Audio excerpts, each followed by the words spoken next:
Hi friends, आप सभी का बहुत बहुत स्वागत है मेरे चैनल में। आज की मेरी रेसिपी विंटर स्पेशल गोभी के पराठे की है। आज मैं आपके साथ बिना फटे और फूले फूले गोभी के पराठे बनाने के लिए सभी टिप्स और ट्रिक्स शेयर करूंगी। तो चलिए बिना देर किए बढ़िया से गोभी के पराठे बनाने की रेसिपी स्टार्ट कर लेते हैं। मैंने यहाँ पर 250 ग्राम गेहूं का आटा लिया है। आप चाहें तो मैदा भी ले सकते हैं।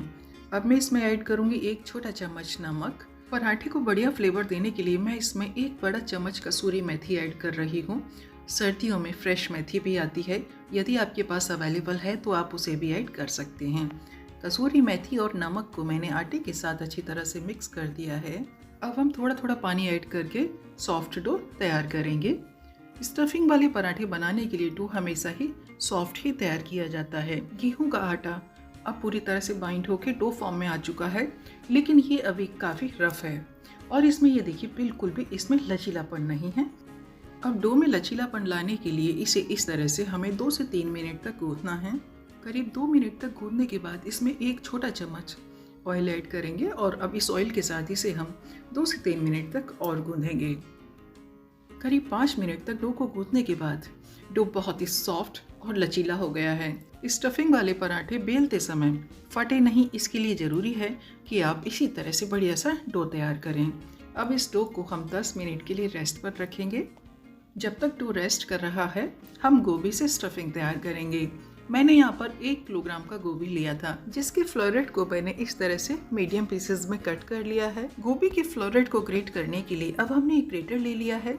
गोभी को हमें मीडियम वाली साइड से ग्रेट करना है। मैंने पूरे फ्लोरेट को ग्रेट कर लिया है। गोभी में मॉइस्चर बहुत ज़्यादा होता है और इसी मॉइस्चर की वजह से स्टफिंग करते समय पराठे फट जाते हैं।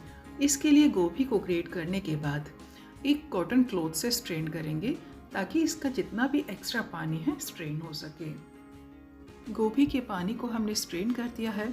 आप यदि गोभी को इस तरह से स्ट्रेन करने के बाद लेंगे तो डेफिनेटली आपके पराठे नहीं फटेंगे। अब हम फ्लेवर के लिए इसमें ऐड करेंगे 1 इंच बारीक ग्रेट किया हुआ अदरक। अदरक से गोभी के पराठे में बहुत ही बढ़िया फ्लेवर आता है, इसीलिए आप अदरक तो ज़रूर ही ऐड करना। 1 बारीक कटी हुई हरी मिर्च ऐड करेंगे। यदि आप तीखा ज़्यादा खाते हैं तो हरी मिर्च की क्वांटिटी बढ़ा भी सकते हैं। 1/4 कप बारीक कटा हुआ हरा धनिया ऐड करेंगे। हरा धनिया ज़रूर ऐड करना, इससे स्टफिंग में बहुत ही बढ़िया फ्लेवर आता है। अब हम ऐड करेंगे कुछ मसाले। मसालों में सबसे पहले मैं ऐड करूँगी 1 छोटा चम्मच गरम मसाला, 1 छोटा चम्मच लाल मिर्च पाउडर, 1 छोटा चम्मच धनिया पाउडर, आधा छोटा चम्मच आमचूर पाउडर ऐड करेंगे। आप चाहें तो चाट मसाला भी ऐड कर सकते हैं। 1 छोटा चम्मच जीरा पाउडर ऐड करेंगे। 1/4 छोटा चम्मच अजवाइन ऐड करेंगे। अजवाइन से स्टफिंग में बहुत बढ़िया फ्लेवर तो आता ही है, साथ ही ये पराठे को डाइजेस्टिव भी बनाती है। 2 पिंच हींग ऐड करेंगे। हींग पराठे के फ्लेवर को बढ़ाती है, साथ ही ये पराठे को डाइजेस्टिव भी बनाती है। अब सभी चीज़ों को एक साथ अच्छी तरह से मिक्स कर देना है। अब ये स्टफिंग रेडी हो चुकी है। आप कहेंगे कि आपने इसमें नमक तो डाला ही नहीं है, तो हाँ, अभी हमें इस स्टेज पर नमक ऐड नहीं करना है। गोभी के पराठे बनाने के लिए ये बहुत ही ज़रूरी टिप है। आप स्टफिंग में नमक तभी ऐड करें जब आप पराठे बनाने जा रही हों। डो भी अब तक रेस्ट कर चुका है। अब हम इसमें 1 छोटा चम्मच ऑयल ऐड करके इसे थोड़ा सा और स्मूथ करेंगे। पराठा बनाने के लिए बहुत ही बढ़िया सॉफ्ट और स्मूथ डो तैयार हो चुका है। डो तैयार करने के बाद ही अब हम स्टफिंग में नमक ऐड करेंगे। यदि आपके सभी फैमिली मेंबर एक साथ पराठे नहीं खाना चाहते तो आप आधी स्टफिंग को हटा दें और आधी स्टफिंग में ही नमक ऐड करें। इस तरह से स्टफिंग पानी नहीं छोड़ेगी और आपके पराठे बिल्कुल परफेक्ट बनकर तैयार होंगे। अब हम बची हुई स्टफिंग में आधा छोटा चम्मच नॉर्मल नमक ऐड करेंगे और आधा छोटा चम्मच ही हम इसमें काला नमक ऐड करेंगे। काला नमक ऐड करने से इसमें बहुत ही बढ़िया फ्लेवर आता है। अब नमक को स्टफिंग के साथ अच्छी तरह से मिक्स कर देना है। अब ये स्टफिंग रेडी हो चुकी है। अब हम बढ़ते हैं नेक्स्ट प्रोसेस में। पराठा बनाने के लिए हमने यहाँ पर बहुत ही सॉफ्ट डो तैयार किया है, इसीलिए ये डो हाथों में थोड़ा सा चिपकता है। इसके लिए हाथों में हम पहले थोड़ा सा सूखा आटा लगा लेंगे। इसके बाद इस डो में से थोड़ा सा पोर्शन लेकर अब इसे लोई की शेप देने के बाद दोनों हाथों से थोड़ा सा स्प्रेड करेंगे। किनारों को हमें थोड़ा पतला रखना है और बीच में इसकी मोटाई ज़्यादा रखनी है। ये देखिए, किनारों को इसी तरह से हमें पतला करना है और बीच में इसे मोटा रखना है। अब हम स्टफिंग करेंगे। पराठा बनाने के लिए यदि डो सॉफ्ट तैयार किया गया है तो इसमें ज़्यादा स्टफिंग की जा सकती है और स्टफिंग पराठा बेलते समय बाहर भी नहीं निकलती है। स्टफिंग को थोड़ा सा प्रेस करने के बाद अब हम लोई बनाकर तैयार करेंगे। लोई बनाने के लिए सभी किनारों को एक साथ अच्छी तरह से बंद करना है। जिस तरह से आप मोमोज बनाकर तैयार करते हैं, ठीक उसी तरह से सभी किनारों को एक जगह लाकर आपको इस तरह से मिला देना है। सभी किनारों को एक साथ मिलाने के बाद अब इसे थोड़ा सा घुमाकर जो एक्स्ट्रा आटा है इसे हम हटा देंगे। अब इसे एक बार फिर से गोल करेंगे। इसके बाद इसे हल्का सा प्रेस करेंगे। तो ये एक लोई बनकर तैयार हो चुकी है। अब हम इस पर अच्छी तरह से सूखा आटा लगाएंगे। अब हम इसे हाथ से इस तरह से प्रेस करके थोड़ा सा बड़ा करेंगे। आप चाहें तो इसे दोनों हाथों से इस तरह से घुमाकर भी बड़ा कर सकते हैं। जितना पॉसिबल हो आप इसे हाथों से इस तरह से थोड़ा सा बड़ा कर लें।